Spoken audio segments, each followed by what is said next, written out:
네, 2025년 10월에 중반부를 지나가고 있습니다. 들어가기 앞서 이번 주 평일부터 국정감사가 시작됐죠.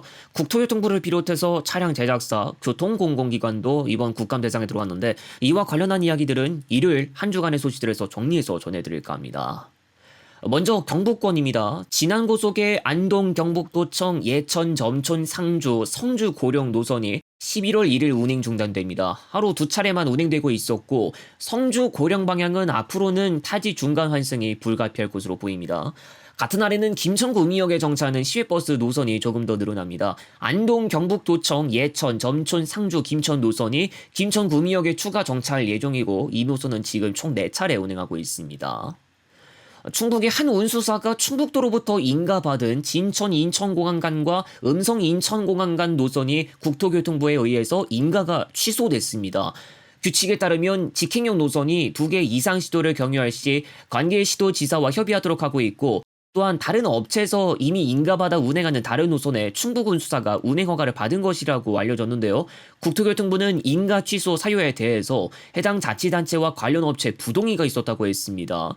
비슷한 시기 진천 인천공항과는 다른 지역 운수사 2곳이 국토교통부로부터 인가를 받았는데 충북도 등에 대한 의견 청취 결과 지역 업계와의 형평성 문제로 부동의한다는 내용을 회신했지만 국토교통부는 노선 수정 인가를 했습니다.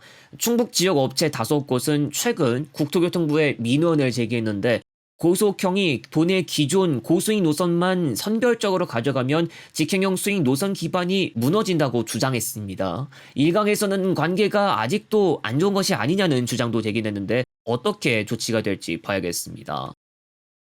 경기도 시내버스의 공공관리제 내지는 준공영제 전환이 진행되고 있는 가운데 이 사업이 차질을 빚을 것이라는 이야기가 나오고 있습니다. 2024년부터 시작된 시내버스 공공관리제가 지난 1월까지 기준으로 전체의 20% 수준만 공공관리제로 전환됐습니다. 2027년까지 마무리하는 것으로 계획이 잡혀 있는데요. 세부적으로 전환율은 도주가는 34.1%, 시군주가는 14.7%를 보이고 있습니다. 공공관리제는 도와 시군 예산이 3대7로 매칭되고 있는데 시군의 세입 감소로 인한 재정 악화 영향으로 부진을 겪고 있고 일선 지자체는 2027년까지 마무리하기가 어렵다고 보고 있습니다. 일부 지역은 공공관리제 시행 근거가 되는 조례가 내년 상반기 되어서야 마련됩니다. 얼마 전 경기버스 노조가 파업 위기였다가 타결됐지만 이와 같은 공공관리제 전환 문제에 대해서 의문을 내비치고 있습니다. 창원에서는 시내버스 운수사 6곳 가운데 4곳이 통상임금과 관련해서 항소했습니다. 4곳은 통상임금 소급분을 지급하면 파산할 수 있고 운행 차질도 불가피하다면서 근로자 측의 청구가 신의성실의 원칙이 위배된다는 주장을 할 생각이라고 밝혔습니다. 지난달 24일 법원은 운전기사들이 제기한 소송에서 상여금과 하계수련비, 체력단련비 등이 모두 통상임금에 해당한다고 판결하면서 2021년부터 2024년까지 지급되지 않은 각종 수당 약 200억 원을 지급하라고 했습니다. 그러면서 운수사들이 극복할 가능성이 전혀 없다고 볼 수는 없다고 봤죠. 운수사 6곳은 업체별로 30에서 40억 원을 지급해야 하고 이를 한꺼번에 지급할 재정 여력이 부족하다고 주장하기도 했죠. 한편 이번 항소심에 참여하지 않는 2곳의 경우 한 곳은 조만간 항소할 방침이고 또 다른 한 곳은 노조와 협의하거나 시의 재정 지원을 요청하는 등 다른 방법을 모색하는 것으로 알려졌습니다. 서울의 제1여객이 최근 회생 절차에 들어갔습니다. 채무자 제1여객 자동차 주식회사 포괄적 금지 명령 공고가 나왔고요.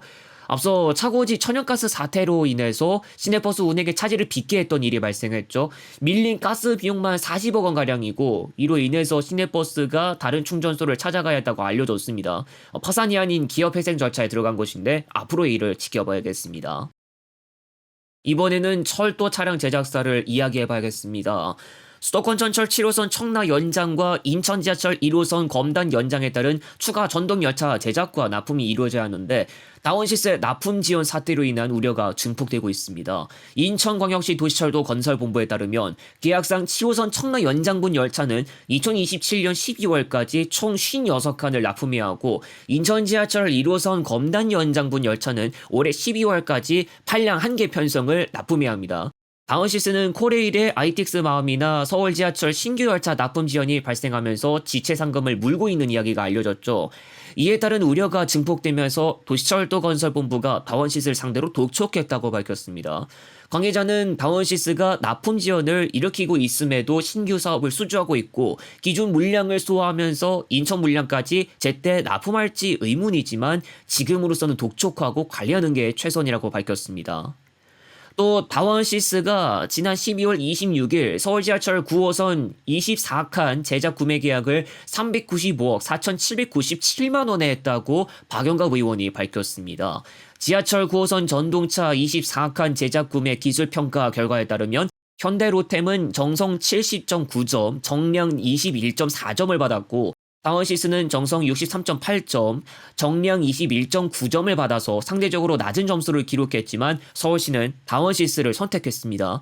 정성 부분 심사 과정에서 평가위원 7명 중 다수가 다원시스의 납품 지연 실적 누락과 주요 장치 인증서 유효 기간 초과, 공정 계획과 품질 계획 구체성 미비 등을 우려했다고 알려졌습니다.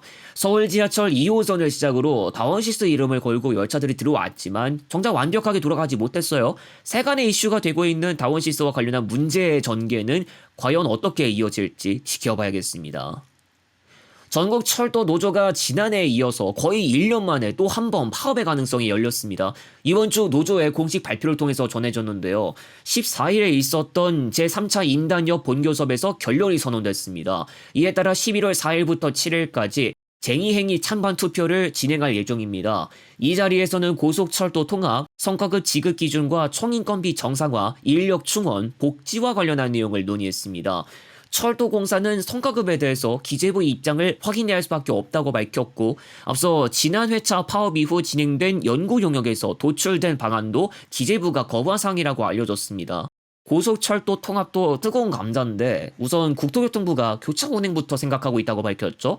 철도노조는 이것이 효과가 없다고 하면서 올해 중 통합이 마무리돼야 한다고 밝혔고 철도공사 정정래 사장 직무대행은 정부를 상대로 할 수 있는 부분이 제한적이라는 입장을 밝혔습니다. 그동안 기차 지연 때문에 배상금을 받으신 분들 많이 계실 것 같습니다. 청도군 작업자 사상사고 발생 이후 지난 8월부터 시행됐던 코레일 대구본부 철도시설물 유지보수 작업 중지 조치가 대구지방고용노동청에 의해서 지난 15일 해제한다고 통보했습니다. 경부 기존선을 기준으로 신남 청도 구간을 서행해야 했고 이 여파로 각종 일반 열차는 물론 KTX까지도 20분 이상 지연이 발생했습니다. 코레일은 16일을 시작으로 서서히 속도를 높여서 운행할 방침입니다. 관계자에 따르면 에이펙을 앞두고 대규모 고객 이동과 불편이 예상돼 해제 조치가 내려진 것으로 알고 있다고 밝혔습니다. 네, 제 채널에 목포 광양 부산편 공개되고 있으니 많이 시청해주시면 감사드리겠습니다. 앞으로 광주 부산 리뉴얼, 서울 목포 리뉴얼, 서울 대전 리뉴얼, 서울 전주 리뉴얼, 진주 터미널 편 예정하고 있습니다. 리뉴얼이 좀 많은데 오래됐거나 핵심 내용이 바뀐 부분들이 있으며 리뉴얼 한다는 점 알려드립니다. 그 외 다른 에피소드도 준비하고 공개하고 있으니 많이 시청해주시면 감사드리겠습니다. 다음 영상에서 다시 오겠습니다.